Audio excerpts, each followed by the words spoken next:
Ladies and gentlemen, welcome to the Refined Savage. Today, our sponsors include Midwest Best Grooming, MWBGroomingCo.com. Some of the best stuff out there. I use their Hemingway Beard Balm. It makes your beard soft, smells good. Your lady's going to like it. Some of you have shitty-ass beards. They look like crap. They smell bad. They're not soft. You got to take care of that shit. Your lady's going to let you have a beard, and let's face it, she's letting you have that beard if you ever want to have sex again. You got to take care of that thing, because who the hell would want to come near you if your beard smells like shit? So check out Midwest Best Grooming, MWBGroomingCo.com. Use the code SAVAGE use the code SAVAGE20 at checkout for 20% off. They also have stuff for you ladies out there, lip balm, hand lotion, the whole 9 yards. Stay Classy Meats. So Stay Classy Meats is a company out of Bozeman, Montana. They are shipping high quality meats to your house. They have a whole bunch of different subscription options. So you can just get a box of meat from them, or you can get a subscription where they're going to send you a certain amount of meat every month or every couple months, whatever you sign up for. I got their Elite box, which was just 35 pounds of the best cuts of meat I've ever had in my life. I highly recommend the buffalo steaks. Some of the best steaks I've ever had, and I am not a normal guy who likes a lean steak. These were the best, though. Humanely processed meat from local farms in Montana. No hormones. Humanely treated and humanely butchered and processed and got to your house as soon as possible. They're there within days. I can't say enough about these people. Great company, great food. You guys know me. I'm a carnivore to the death, and I love it. And they are now some of my favorite people on the planet. So check out StayClassyMeats.com and use the code SAVAGE at checkout for 10% off. Chad Clark got me hooked up with Serious Steel a while ago, and Serious Steel is the best. If you need like dumbbells or kettlebells, their bands are awesome. They're bands for like putting on the ends of the bars and stuff and stretching out. Great stuff. They're very durable bands. You know how fast those bands burn out on you. These are great bands. I love them.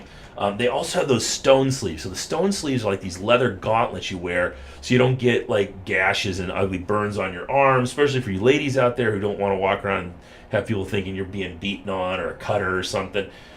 Check them out, SeriousSteel.com. Use the code SAVAGE at checkout for 10% off. Warrior CBD oil. Warrior CBD was created by jiu-jitsu and MMA fighters, and those guys know what it's like to get beat on, and they need a little help here and there.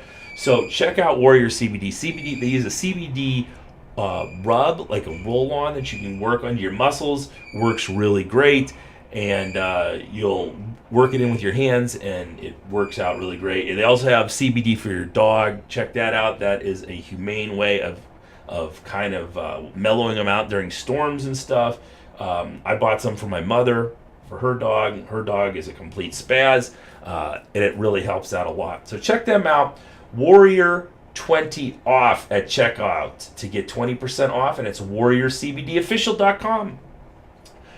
Cerberus. I could not be happier with Cerberus. Cerberus, they have some of the best stuff. You especially you Highland Games guys out there. I know you're all wearing knee sleeves and elbow sleeves and just trying to stay together. Check out Cerberus Strength.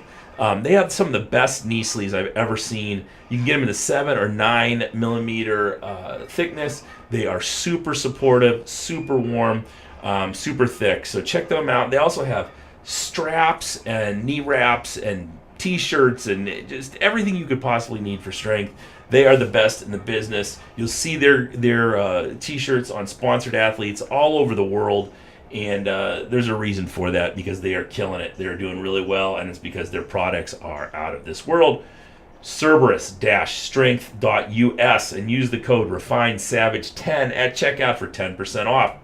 Finally today, Viking Coffee. Evan Armstrong, my boy, Evan Armstrong out in Bowling Green, Ohio, the mad hermit of coffee. He is brewing coffee in his little, whatever you call it. It's like a warehouse building shed where he's brewing this coffee, and he is a true artist, a true mastermind behind the coffee.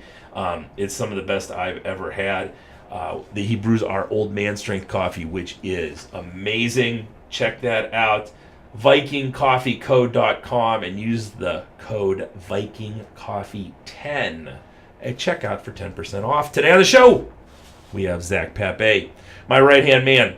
He and I sat down just for a quick podcast, and we talked about Avengers and Game of Thrones, and he was about losing his mind over the Game of Thrones final season, so we had to let him sit down and vent a little bit. So check this one out. It was funny. We had a good time doing it, and it's always good to have Zac in studio. Check it out. Have fun. See you at the end.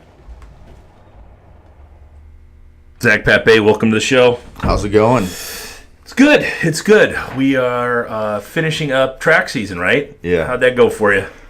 Not bad. I'm learning as a young coach how to deal with certain issues. Like, it's very frustrating when you have a kid who should be going to the state meet but doesn't make it out of regionals. Right. So it's just one of the new things that I'm learning is sometimes you'll have a kid set up to succeed and it doesn't always work out.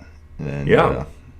It's unfortunate, but it's a frustrating spot to be in as a coach because it always leaves you wondering, maybe we should have worked on more coaching cues so he could have gotten the sector, or maybe it just, I don't know. You know what I mean? Yeah. And I was amazed this year going out to the district meet, how far the throws are down.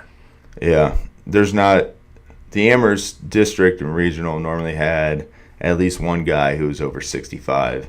Yeah. In the past probably 2 years, nobody's been close to 65. The making finals at 44 feet in the shot put is just – yeah, it's not impressive, but it's not impressive at all. As a matter of fact, Hayden wasn't even. We were going to go back for regionals. I'm like, it's the same 4 kids that qualified last week. You really that interested? And he wasn't. So, right.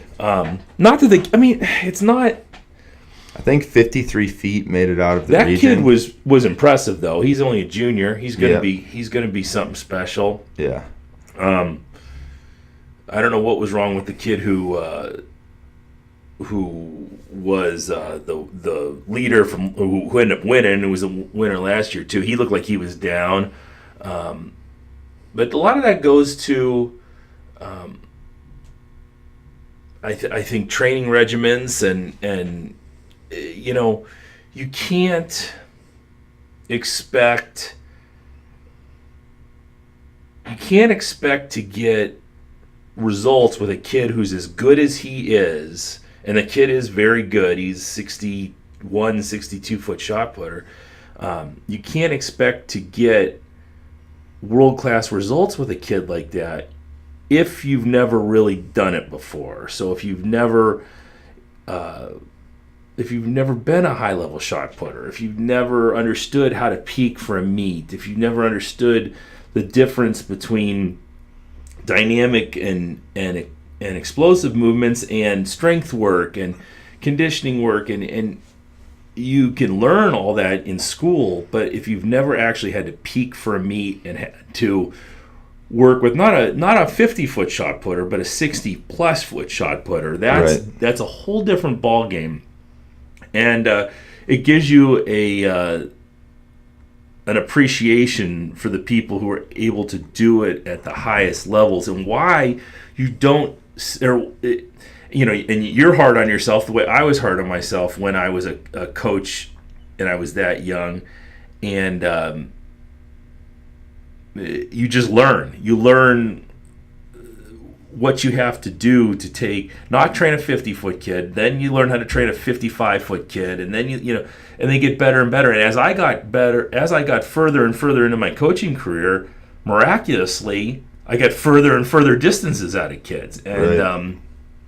I don't think it was that you were just getting better and better athletes. It was, I look at what I did with, my first couple years when I was working with, like, say, Adam Eltrich, who I got to 53 feet, and I probably would have looked at that coach and went, oh, God, what the fuck did I do to that kid? The kid could have been a 60-foot kid if I would have known what I was talking about. Right.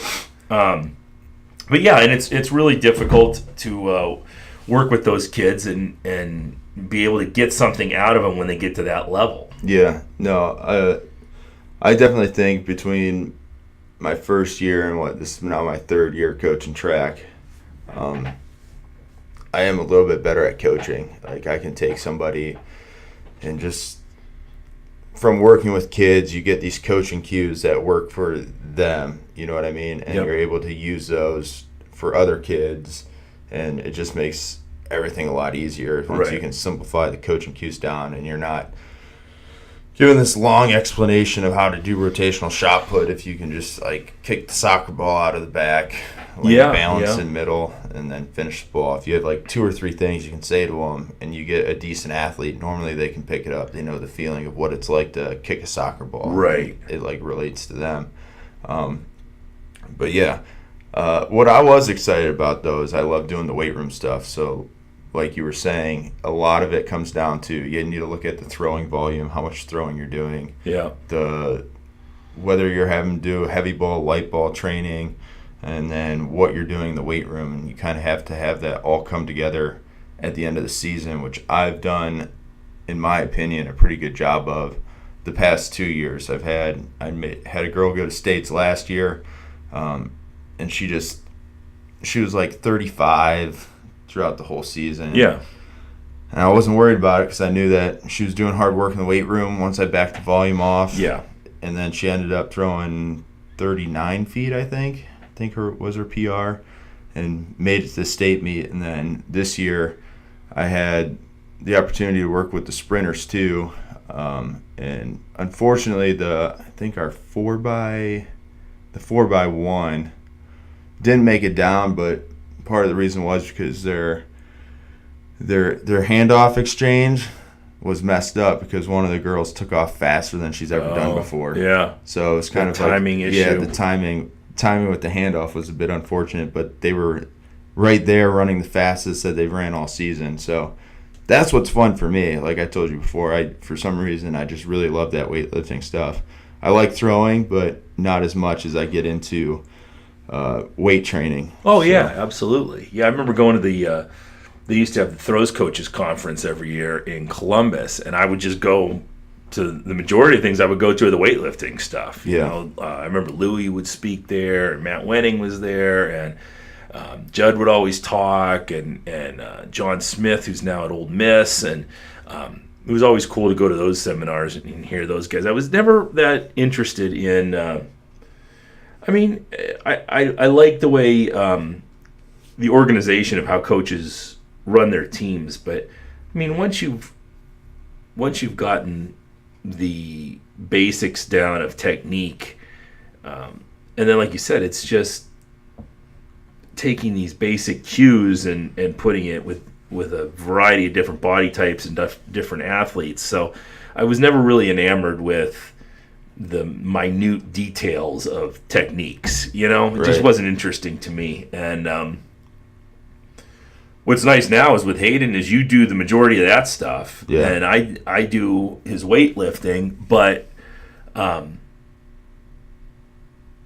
I still know enough that I can tweak things when it gets bad in meets, but I try to stay away from his technique as much as possible. That way he's only got one voice in his head. Right. That seems to be working. And yeah, no, he's doing good.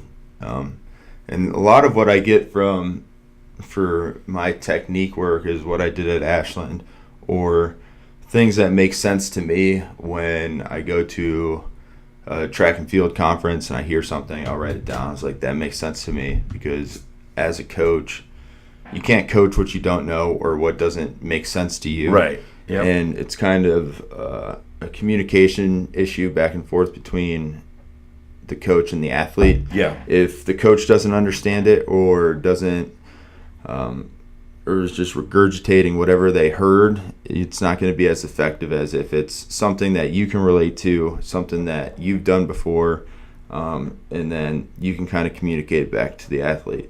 And then building on that, it's also important that you have that communication with the athletes, because sometimes you'll get an athlete who is completely different from you. So your understanding is different from their understanding. Right. You know what I mean? Yeah. You need to have that conversation, and you work together to get coaching cues. Yeah. And that's with my kid this year is for the past 3 years, he just speaks a different language than I do. Yeah, it was always funny because he would come in and say, like, I just heard this. Right. And Zach never said that to me. And I was like, I fucking have heard him say that to you. Yeah. Right. Yeah. So he just things go in his head a little bit differently, but once we're on the same page, things start going really well. And it's also funny. He's really good at the weight and hammer. Yeah. I was not very good at the weight and hammer. No, you were not. There's a video of me falling into a net, throwing thousands and thousands of views. Yeah, I think it's like 4,000 views or something. And so learning how to coach the weight and hammer it's been a fun challenge, and coaching him has helped me coach some of the younger guys who do indoor track and throw the weight, because I know now like coaching cues to use. Yeah, I think that's going to end up being Hayden's best event, and it's one where I have little or no experience in. So that's all on you. You're gonna and his. I know he's already mentioned it to his high school coach, and they have zero interest in him throwing the weight or hammer. Right. You're just gonna have they've to never had a weight throw. You're gonna have to enter him in indoor meets on your own. I will. I'll enter him, and then I'll end up buying the weight for him, right, and the whole 9 yards. But yeah, and that's what's at least what's nice about track is that he can do this individually, and they can reap the rewards of having a kid who scores for them, even if they don't want the points, you know, or they don't, think that there's any value in it. Another thing is they don't know how to coach it. I mean, and it's not something that most high school coaches have ever done or learned how to coach. So it's not like it's a big failing on their part, but I just hope that they're encouraging as he gets better and pursues it a little bit, and not and we'll deal with that stuff as it comes up. But and I'm sure I'll bitch about it on here. But it's funny because I think now through coaching weight and hammer, I think I would have been a lot better at throwing the weight hammer in college if I actually put forth the effort back then to enjoy it like I do now. Like, I think the weight and hammer is really fun. It's a new challenge for me, and always looking up YouTube videos or asking other coaches, like, what do I need to do here? What do you see? What are you looking at? Those sorts of things, and it's really fun. And I think it's one of the most technical events. It's also the most fun to watch, and it's the coolest looking. Yep. So, and you don't have to be a 6'7" monster to do it. Yeah. The guys that are really good at it aren't always the biggest of the guys. So that gives. I think that's why Hayden is so psyched on it, because he doesn't think he's already almost as tall as I am, but he doesn't think he's going to grow anymore, so he's all freaked out about it. He'll grow more. He already looked taller the other day when I saw him. He's almost as tall as I am now at 14, so I think he'll be fine. Your son's just a mental patient. He's a total fucking mental patient. He is totally nuts. Yeah, so we got the state hammer meet, which is Sunday, and that's just like, it's not an official high school sport, so you just go down and you pay $20 to register, and they go out the Ohio State. So you don't have to qualify for it. So you don't. You don't have to qualify for it. So my kid will throw there Sunday, and then June 15th, I think, from his indoor weight mark, he made the national meet. So we'll be going down to North Carolina. His weight mark got him qualified in the hammer? Yeah, so the way that New Balance works is that if you throw the weight a certain distance, that qualifies you to get into the hammer meet, which I guess makes sense. Yeah, the distance is no joke. I think it's like over 60-something feet. Right. So, do you remember what qualified for states this year in the hammer or in the weight? In the weights, gosh, I think like 45. Oh shit, that's not too bad. But the range is like 45 feet, and then the top guy threw like 70 plus. Yeah, I just got to give him. I need a mark to have Hayden start shooting for. So. Yeah, and I think the way they do indoor states is a little bit differently. So Division 1 has their own meet. Division 2 might have, maybe it's Division 1, Division 2, and then they lump some of the smaller divisions together. Okay. So I think since he goes to Vermilion, he'll be, Division 3. Yeah. So they'll just have different times. Yeah. All right, good. How about Ashland winning their national championships? I just talked to Judd yesterday. Yeah, that's sweet. Yeah, it's pretty cool to watch all the videos that they post, and pictures they post on Facebook. Yeah. I guess from what I understand is they were down like 41 points on the last day, and they came back and won a bunch of events. Yeah. And ended up winning the national championship, which has to be cool for Judd, because when they won indoors, Judd was in the hospital going through everything he was dealing with at the time. He wasn't able to be there. He had the opportunity to go to outdoors, and they end up winning again, which is just unbelievable. I talked to him yesterday about getting him on the podcast to talk about his insane year. And I think we're going to do it when he's got a voice issue right now. You can hear in those videos how screwed up his voice is. So he's either going to, if he feels better when we go down for track camp, we'll do it then. If not, it'll probably end up moving it to July and doing the podcast then. So I'll just make another trip down there. But I've already booked your professor, Nigel Brush, for the 27th. I think we're going. I think that'll be a really fun podcast. I just bought his book the other day, and I'll probably start reading it this weekend when I finish this book I'm reading now. But I don't know him too much from firsthand, but I know that a lot of the throwers, when I was at Ashland, they did geology club just to have it on. We had like maybe one or two guys that were a geology major, and he did geology club, and some of the other kids wanted it on their resume, like that they were a part of, you know what I mean? Right. And Nigel Brush was, from what I understand, he was like the leader of that geology club, and I had him as a professor my last year.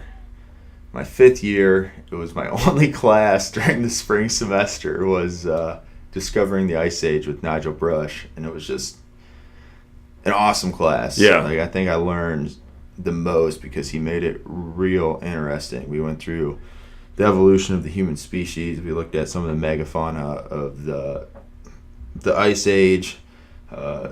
He brought out like skulls and stuff for us to look at, different bones. His book has nothing to do with that, so I think he's kind of a. I think so. If I remember correctly, his background is like he was a philosophy major, and then he went and did something with geology. Yeah. And then he did some archaeology stuff.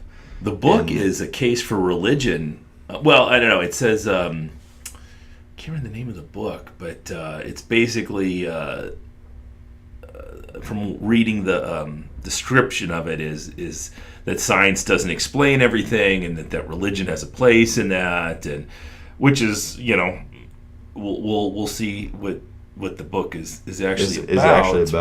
But interesting enough, you know. So I'll try to hit all the bases with them, and hopefully it'll be a good one. But we've got so many podcasts lined up; it's crazy. My calendar is getting crazy, and we're trying to move this to twice a week, which would be nice, especially with the new sponsors on board. I'd like to get them as much airplay as possible, and we get a lot of them in the tank, but it takes like a month and a half to get some of them out, so I would rather just start releasing them early, and hopefully we can schedule more podcasts. Just have enough people scheduled that we can just keep releasing them. Yeah, that's for sure. That's what we're looking at for this summer. So I'm scheduling people all the way out into September right now. So yeah, that's good. It's awesome. Yeah, I'm going down to Key West, and I've got 2 or 3 scheduled for there in August. I've got a couple scheduled in July in St. Petersburg. We've got a couple scheduled for New Orleans. So yeah, it's coming along. We'll have a lot of good guests coming up that hopefully everyone will dig, and I urge people to check out the people you've never heard of too, because some of them are really entertaining. We got a guy coming on in a week or two named Fred Lozano, he's just a real character. They call him Fred the Mailman, and not many people have ever heard of him, but he's got some great stories, and it's super interesting. So check those ones out. Yeah, Sure. I like listening to the ones who I have no idea who they are. Yeah. They normally have something interesting to say, or they're talking about something that I have no basis or background in, and it's just fun to listen to them talk. Yeah, I like having the strongman on. I like having the powerlifters on, but I'm more interested in their stories and their reps and sets. So that's why you don't hear it as much anymore. I don't know if we ever really talked about it a lot, but I'm interested in how they got where they got and what their philosophies are on things. And sometimes it's hard when you get a guest in because you're talking to him and you tell him in advance, hey, I want to know your thoughts on stuff. I want to hear your stories, and they come in thinking you only want to talk about sets and reps, so that's what they're prepared for. Right. So they'll kind of give you this big look in their eyes when you ask them something about politics or something like that. Yeah, that's the last thing I want to know about, the sets and reps. Yeah, because it's all bullshit. I mean, it's not all bullshit, but it's... But everything works. Everything works. There's people that can give testimonies to such and such system, and then you'll go and look at another system, and somebody will be just as strong, if not stronger. So it's just what works for you most of the time. And yeah, my boy Craig Smith down in Dayton, who was one of the strongest guys, if not the strongest guy on the circuit when I was throwing, he maybe lifted twice a week, usually more like once a week. He never threw. He just would lift once or twice a week, depending on how he felt. And the guy was capable of 700 plus deadlifts and 600 plus Zerker squats and 500 plus front squats, and he was just a fucking animal. Yeah. He could. He once did, and the people out there who are in the Highland Games will know Craig, and if not, I would tell you to go look him up places, but there's really nowhere to look him up. I think Kilted Thrower on YouTube still has some videos of him, but he did. He was a professional pool player for a while, and he would do things like there was some professional football player or college football player who did that thing where you jump out of the pool, from the pool onto the deck, and someone posted it on this poker playing site he was on, and they were talking about how awesome it was, and he was like, I can do that, not knowing he could, not ever having done it before. And the guy was like, of course they're betting, so he's like, well, I bet you can't do it, yada yada yada. And he ended up just going to the pool first try, jumped out of the pool onto the deck of the thing, and no one could figure it out, but he ended up winning a shitload of money for it. I can't find it. I'm trying to find it on YouTube. Kilted Thrower.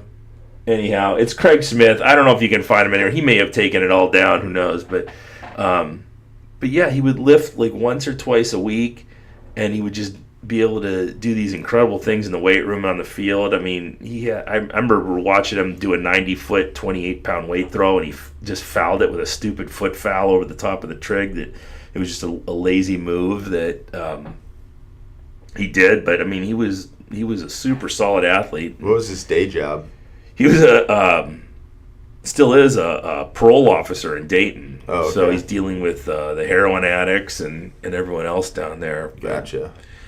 yeah, he was a super strong dude for sure, and that's why the sets and reps don't interest me at all anymore, because everything works. You just got to figure out what works for you.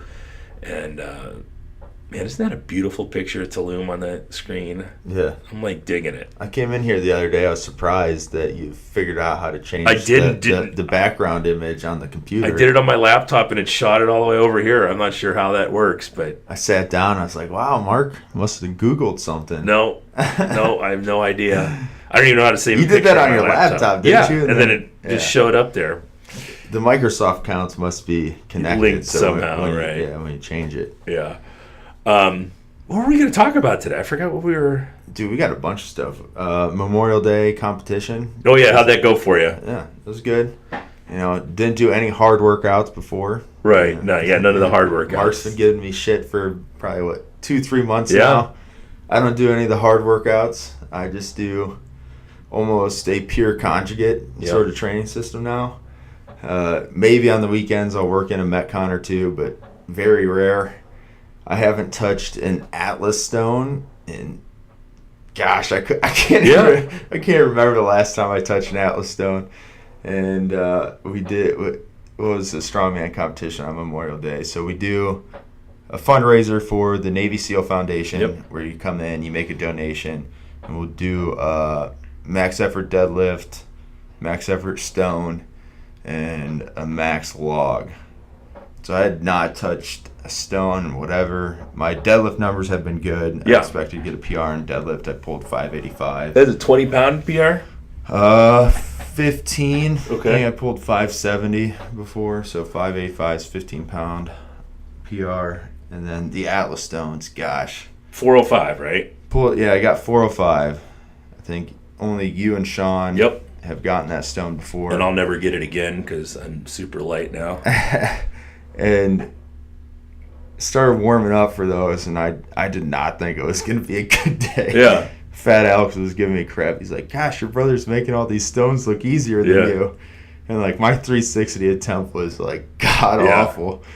I just wasn't in the right positions. Like my head was getting in the way of the platform. The stone wasn't directly underneath me. Yeah, then it becomes a wrestling match. Yeah, I like wrestled with the 360 stone for like 10 seconds, got it to my lap, and got it to the platform easy. And I was just like, screw it. Let's go 405. Let's see if we can get this. My first attempt, I pulled it easy off the floor. I was like, oh, I can get this. Like that's what I was thinking after I dropped it. So then I just tackied more up, got it to the lap, got it to the platform, which super stoked about. My log got 260, which was not a PR, but the 260 press was easy. Yeah. And then I went to 285 to try to knock Stephen Moore off our board, and I couldn't clean it. Yeah. Steven's just stagnant up on that board because he can't get over his little baby-ass hip injury that he has that he always bitches about. It drives me fucking nuts. Steven's retired. That's what he always says. Yeah, he keeps telling me he's retired. He's what? I don't know what that means. 29. He's like what? I think he's like 31. Is he? 32, yeah. He's like, I'm retired. Like, Steven, you got at least he 6 more years. He refuses to go get it looked at or checked out or fixed in any way. He would just rather bitch about it and say he's retired. He corners. It's hilarious. Stephen Moore is the funniest person in the gym by far. Whenever we have some sort of physical therapist or like chiropractor or whoever comes to the gym, he always corners them. Right. He always corners them in the back corner and talks to them. But he won't go and see them. Yeah, for like 30 minutes about all the injuries that he has. Right. He's just sitting there going, it's so funny to I watch. told him to go see Adrian out in Rocky River, and she'd probably fix him in a matter of minutes, and he just will not go. He was talking about voodoo, and I'm not going to see your witch doctor. All right, well then stay fat and weak. That's your new life then, I guess. His recovery is sitting on the couch eating Doritos and Oreos. Yeah, he just refuses to fix himself. He's probably the strongest dude in the gym if he'd fucking get off his ass and do it. Yeah. I can't worry about him. I got to be on my own path. I can't deal with him. So anyway, how much money did we end up raising? $500. $500. A little bit over $500 actually. I think like $540 or something like that. Right. But we had the money in the hands of the Navy SEAL Foundation that night, thanks to PayPal, which is awesome. I love to be able to just click a button and donate. And I know that doesn't sound like miraculous to people, but it just, for me, it's so easy now being able to do that instead of having to like gather up all the money and write a check to somebody or whatever. Yeah. But it's cool, and it's a good cause and a good I like the SEAL Foundation because it's run by the wives. It was actually started by the wives of some Navy SEALs, and something like 92% of all earnings go directly to the charity. Which I urge people who do the Murph Challenge to kind of look at some of these charities that the money, and make sure you can tell where the money's going how much of it is going to the charity itself as opposed to the internal workings of the charity. If they say it's a scholarship fund, make sure you can see who gets the scholarship and what the criteria are to get the scholarship and things like that. Don't just give your money blindly because you like the T-shirts that come out. Just check into that, especially gym owners. That's your responsibility, not necessarily the gym clients. So make sure your money's going where it's supposed to go. Yep. So then, what we wanted to talk about today, we got to talk about the Avengers. Yeah. What did you think of that? So I went to see Captain Marvel came out first. So I thought Captain Marvel was pretty cool. You did it all the same day, right? Yeah, Captain Marvel and the Avengers. So it was like 5.5 hours of movies. Yeah, it was something like that. It was long. It was fun. It was fun. I met up with my college buddy. We always go see the Marvel movies together. So went out to breakfast, saw Captain Marvel. Then we went to what do they call those fancy Japanese, or you like pick like the hibachis? Yeah, the hibachi grill. We went to Hibachi Grill, and then we went and saw Endgame. So Captain Marvel, I thought Captain Marvel was awesome. I thought it was good. It was good. It was way better than Black Panther for sure. Right. People bitch about her. They don't like her for some reason. Or I don't know if people don't like her or if it's internet bullshit that people don't like her. I don't follow the news enough, or entertainment news especially, that I would know if she's actually pain in the ass or not. But I mean, God, all these sites on Facebook and stuff talking about how they're trying to get petitions to get her removed, and I was like, I don't know if any of this stuff is true or not. It's hilarious on social media nowadays. You'll get the fan groups that just and I don't know if it's true ridiculous or if they just put that stuff up. If it's all like fake news. Yeah. If you want to coin it that, and they just the way I look at it is Brie Larson has not yet done anything to irritate me or piss me off. So I just watched the movie. I don't.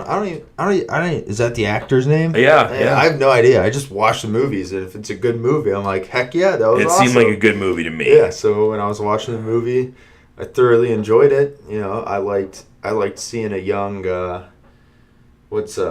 Nick Fury. Yeah, I thought that was really cool, seeing like where he started, how the Avengers came to be, and then going into Endgame. So we all knew Ant-Man was going to play a big part of it. Just from all the cliffhangers they left off of the other movies, and my only complaint about Endgame is, we're going to do spoilers here because... Yeah, if you haven't seen Endgame and Game of Thrones by now... Yeah, and Game of Thrones by now, then I think some of the high school kids were telling me there's like a 2-week rule. Yeah, right. If you haven't seen it in 2 weeks, then everything's fair game. And by the time this comes out, it'll probably be another 2 weeks, so we're fine. So, in Endgame, Captain Marvel gets her powers from the Tesseract core, correct? So that's only one Infinity Stone. Yeah. That's just one. And then in Endgame, she just has these crazy powers. Like, she's as powerful as Thanos. Right. And in my head, I'm just thinking, super nerdy version of me, I'm thinking like these like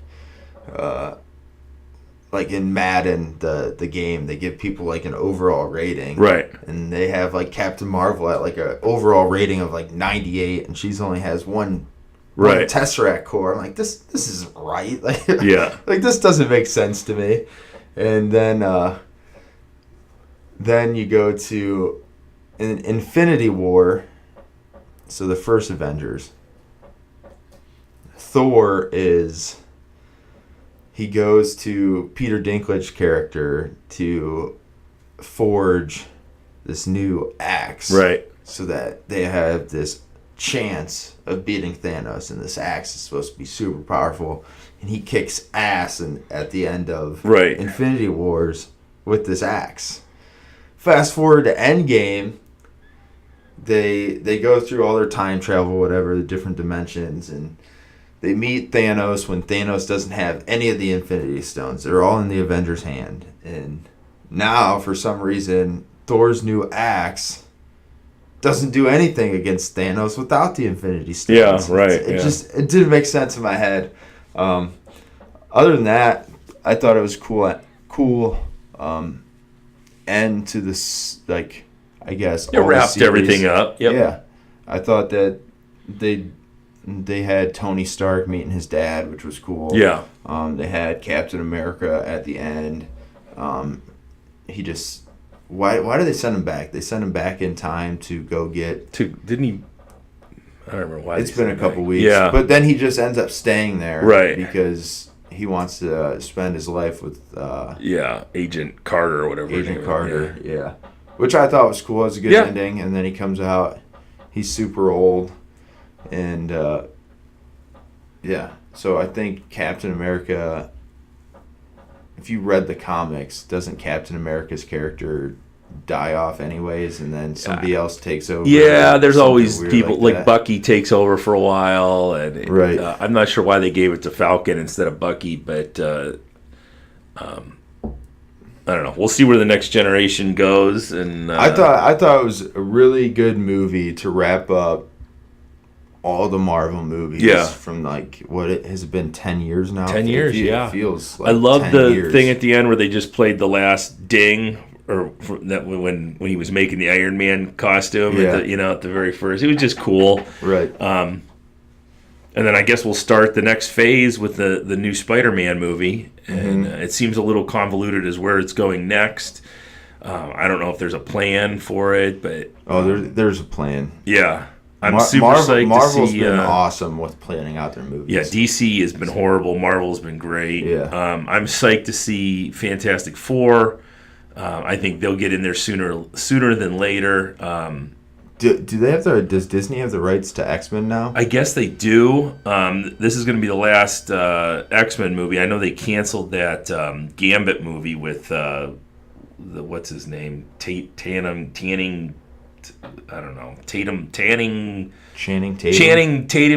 whatever the fuck his name is, the stripper guy from Magic Mike. They canceled that one, and I think they're going to redo, because Sony did a fucking horrible job on the X-Men and Fantastic Four. I wasn't into those X-Men movies at all. Right. I didn't even like Hugh Jackman as Wolverine. It just wasn't good. He wasn't good. He was, first of all, Wolverine's supposed to be like 5 feet tall, and Hugh Jackman's super tall, and it's just the character was off. People loved him as Wolverine, but I never liked it. I didn't mind Hugh Jackman as Wolverine, but that's all I knew as Wolverine growing up. Was probably when I was like 8 or 9 years old, Hugh Jackman came out at the first Wolverine movie, or the first X-Men movie. Yeah. And that's all I knew. Yeah, he's supposed to be a little tiny, super jacked guy. He's supposed to be like 5 feet tall, 350 pounds or something, No, but Marvel definitely has a plan for these next couple movies for somewhere to go. Because I remember when was Iron Man the first one to come out? Yep. First one, yep. I had no idea that they were all going to tie in. I didn't know until after. Wow, this is just sweet. Iron Man, Captain America. Right. After that first Easter egg at the end of the credits when they met the general.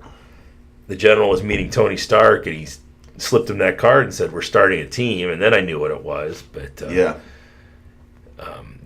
must have had that plan from the very beginning. And I don't know where the next phase goes. I mean, you have to have a villain who's bigger than Thanos, and my guess would be next up would be Galactus, because then you're gonna have the Fantastic Four with the Silver Surfer, and the Silver Surfer is the Herald of Galactus, and it's gonna be cool seeing Fantastic Four. Yeah, hopefully they'll do it right, and they're gonna have to CGI the Thing. The Thing always looks horrible in all those movies, so and then you get like Michael Chiklis playing him. Dude, what has happened with CGI, by the way? Like, when CGI first came out, it was like this perfect blend between actual scenery and then CGI. Yeah. And then I think when I saw The Hobbit just had so much CGI in it, and it looked so fake. I still have not seen all those movies yet. You can watch The Hobbit, and then it's just like too much. Yeah. and I think Game of Thrones does it pretty well. Yeah. But I think a lot of these movies are losing the cinematic feel because instead of going out to actual environments and getting like this cool realistic background, right, they just focus too much on CGI. They just CGI everything. Yeah. I think that's the only way to do like the Hulk is that way. Right. And that's the Hulk doesn't look bad CGI. No, he doesn't. I'm trying to think of some movies that are just completely horrible, like the Wrath of the Titan. Have you ever seen those movies? The Clash of the Titans? There's like the Clash of the Titans and then the Wrath of the Titans. Well, when I was a kid, the original Clash of the Titans came out, and that was the worst. Well, it's not even CGI; they just call it special effects. It was a great movie. I loved it as a kid. Right. But you go look back now at the special effects, and you'd be giggling your ass off. I mean, it was horrible, but. I think they probably get too much into it that it's going to be this big, visual spectacular. It ends up looking kind of sketchy. Because I think Lord of the Rings did it so well. Like it was good. The original trilogy of it was the late 90s, early 2000s when they shot everything, and they didn't have all the CGI back then, and they were in New Zealand with all these cool mountain shots in the background, and they had the full scenery. And I think they even have in New Zealand, you can go and visit all these they have these sites, like they have Shire, the Shire, and you can walk like the trail to Mordor or whatever. Yeah. How funny was it when Ray told me that he was getting caught up on Lord of the Rings? Dude, that was so funny. Hey man, I'm getting all caught up on Lord of the Rings for the final season. I'm like, do you mean Game of Thrones? Like, yeah, that's what I meant, Game of Thrones. Oh, that's so funny. You notice how I give Ray that super stereotypical black guy voice when he talks? He doesn't really talk anything like that. Yeah. No, good old Ray. Yeah. But, I'm surprised he didn't show up yesterday. Yeah, I was giving him. He came in to work out at noon yesterday. I was giving him crap. I said, Mark didn't start till 10:05 because I told him you were coming. I said we held off starting for 10:05. I actually said, well, Ray will probably be late. Right.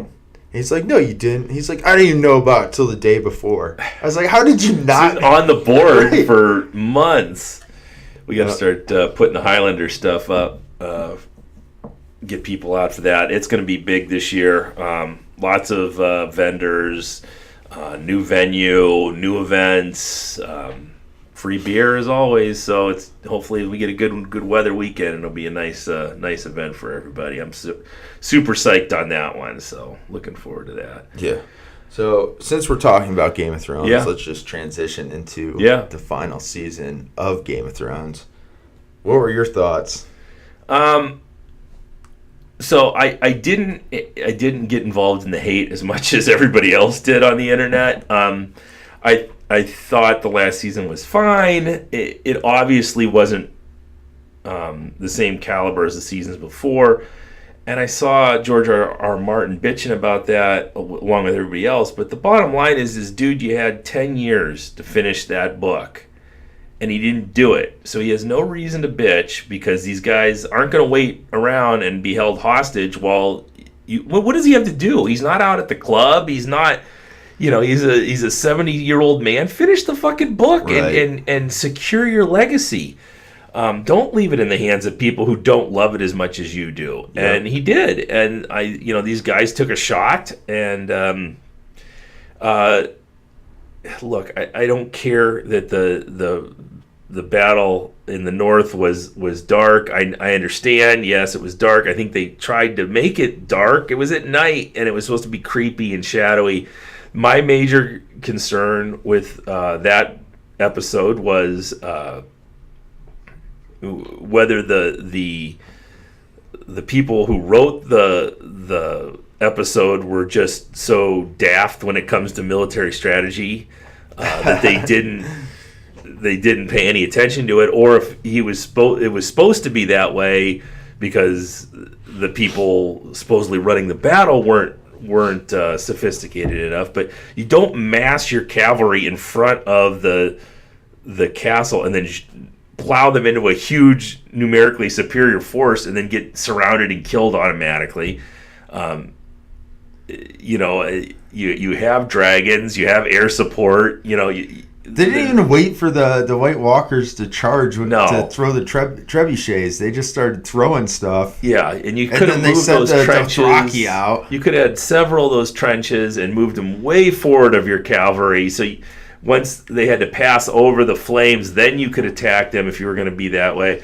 That drove me nuts, and I fixated on it for weeks afterwards. But there's a lot of things there but the episode itself, when Arya's running from the White Walkers, I thought that was really well done and super sketchy and scary. Right. I was a little taken aback that they're scared to death of this White Walker guy, and all it takes is a little girl with a knife to kill him.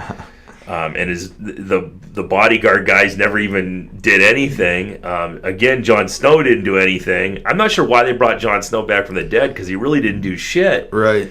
That's one of my biggest complaints. So, couple things. So, like, the battle in the north against the White Walkers, how I think it's going to play out in the book is throughout the series they make this big deal about Valyrian steel. Yeah. And comes from old Valyria. Nobody can craft Valyrian steel nowadays, or you have to find somebody that can. Yeah. And throughout the book, the series, and the early seasons of the show, they make a big deal about all these characters that end up with these Valyrian steel swords.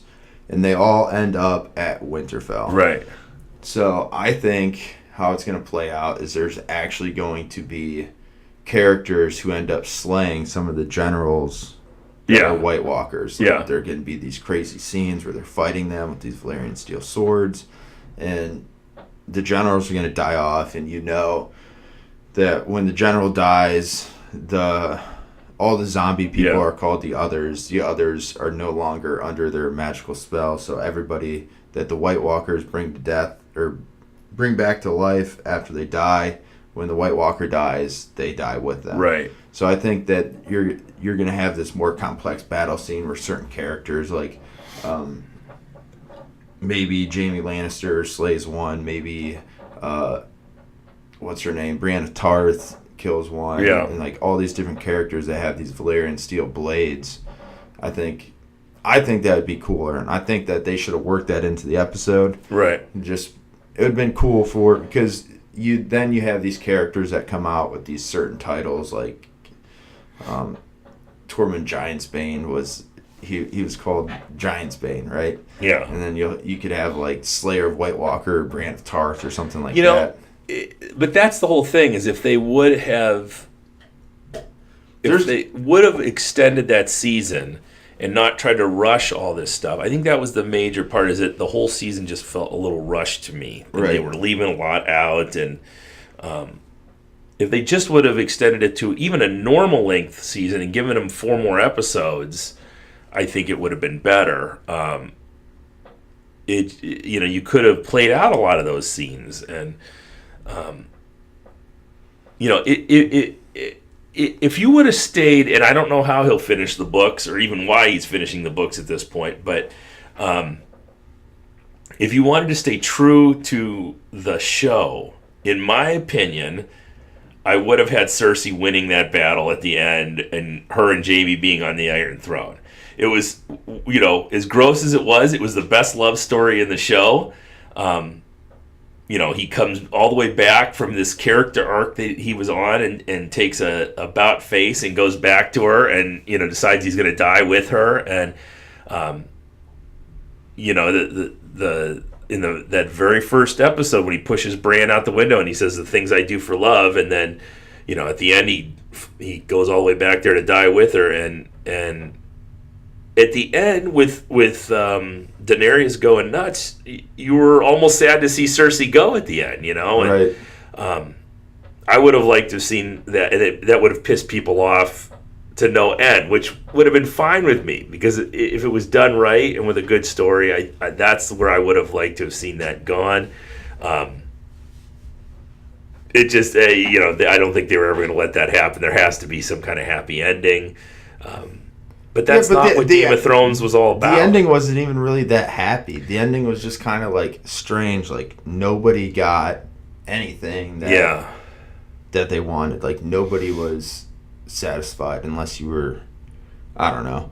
So going back to Jon Snow being resurrected, okay, so the prophecy of Azor Ahai, or the prince that was promised, was this huge thing in the book. It's this huge fan theory going through the earlier seasons. Everybody's like, who's this prince that's promised, you know? And Melisandre, the fire priestess, thought it was Stannis Baratheon at one point. That's why she followed Stannis Baratheon. Then Stannis Baratheon dies. Then she thinks that it's Jon Snow, and on the internet, everybody's like, well, maybe the princess promised is actually a princess that's promised. Right. It's Daenerys. So there's this whole prophecy that was laid out about this prince that was promised, and it turns out it was Jon Snow, and then they just do nothing with the character. They have this huge build-up of this character, and they do nothing with him. He kills Daenerys, which is something, I guess. Like, maybe you can look at he was brought back to life to kill Daenerys, just like is it the eye patch guy, what's his name? Euron? No. That his whole point, he was brought back to, like, the leader of the banner, the Brotherhood without banners. He was brought back to life just to save Arya, so that Arya could kill the Night King. Like, everybody has this part, and I just think that to Jon Snow's build-up of his character, his part was way too small at the end. And he ended up not doing much in either of the battles, you know, and then they just banish him at the end. Right. And he's the most interesting character, in my opinion, because George Martin, the writer, does such a good job of giving both sides of morality to characters. Like, you have Daenerys, who starts off good, everybody loves Daenerys, and then towards the end of the show, everybody's like, wow, Daenerys is kind of crazy. Yeah. Or you have a character like Jaime Lannister.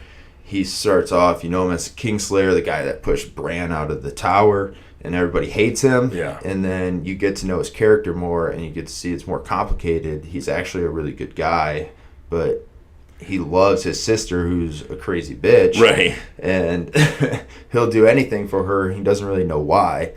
And he was a Kingslayer only because the Mad King was, in fact, mad. Like, he wanted to burn the whole city down. Right. And he was just the guy who was holding the knife. Yeah, he was the guy holding the knife, and he actually saved a bunch of people. But then when you look at Jon Snow's character, he's the only character in the show that has been good throughout the whole show. Yep, never had a slip, including when he probably admits that he kills Daenerys. Right. Yep, he never slips up. Even towards the very end in the city, when they're in King's Landing, the bell's ringing, Daenerys is going nuts, and then she attacks innocent people, and then all of the unsullied soldiers start attacking, and Jon Snow's like pulling back people from the north. Yeah. He's like, no, we're not going to do this. So, like, even down to the end, he is the most honorable and just character. The only one. Yeah. And I think it was kind of sad that I thought for sure, because when I started thinking about it more and more this final season, like, there's going to be no happy ending. I was like, but I think there will be, because Jon Snow is, if you look at his character, he's the only one that doesn't have this bad background. Like, he's the only just guy, karma. And he never wants the crown. Right. Therefore, he deserves the crown. Yeah. I'll be the probably only one who feels this way, but I hated Daenerys after season 1 as a human, as an actor, as a character. I couldn't fucking stand her. When she said that she didn't want to go nude on camera. She refused to go nude on camera because now she's this big time, I'm Daenerys, and you can't fire me. I would have fucking fired her in a second. That's like half the reason dudes got into the show. They're like, this girl you read the book, she's like so naked through half the book, isn't she? Yeah. I mean, fuck you. Are you really that? This is all you have, you know? Fucking people. That just pissed me off. These fucking people. And, you know, I don't know. People are going to yell. I don't even think she's that hot. It was just the fact that she held them hostage and said that she wouldn't do this. Well, go fuck yourself. We'll find another blonde that looks just like you, you know? Right. I mean, what? That just irritated me. I never liked her from the beginning, so I was hoping she was going to get whacked a lot sooner than she did. But So then we fast forward. Let's just fast forward to the actual ending of Game of Thrones, where they have the council of all the lords and ladies of Westeros with Tyrion there. yeah, This really threw me off. So Bran makes this huge thing since like season 5 to season 8 that he's no longer Bran Stark. right. He's the three-eyed raven. He's a three-eyed Right. raven.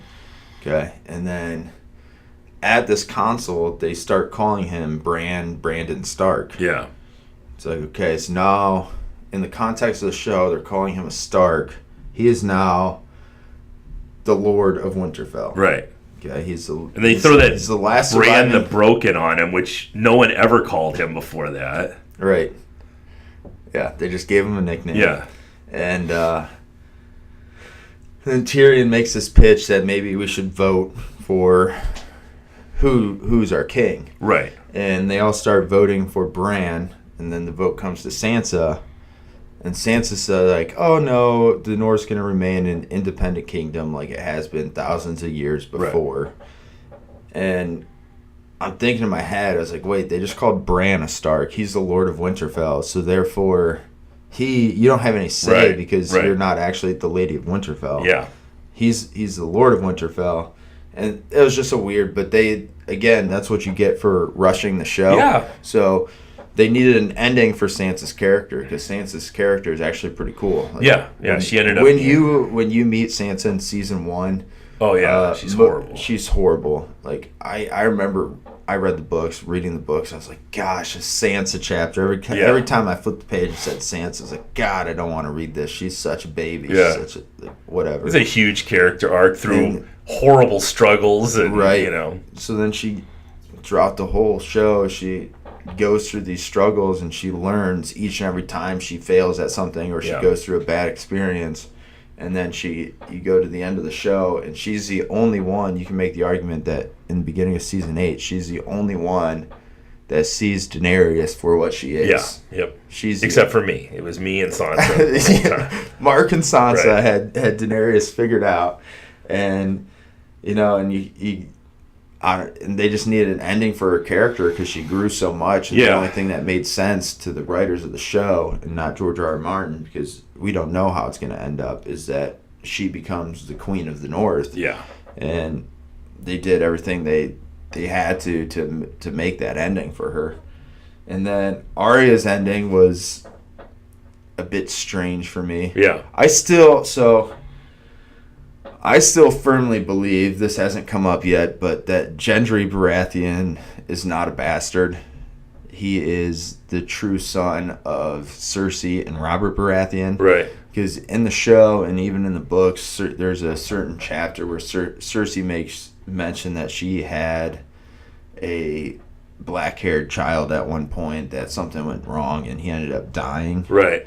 And I think that she knew through the lineage. If you look at the big thing in season 1 was Ned Stark had that book of all the lineage of all the great houses, and all Baratheons had dark of hair, so that Cersei knew this knowledge, and then she didn't have it in her to kill the baby. She just got rid of the baby. Yeah. And because it's very strange, she's the only bastard that they give him basically to the greatest blacksmith in King's Landing, Right. which is like a very prestigious place to be. And then, so I still think that George Martin makes that small hint. They didn't have enough time in the show to make it happen.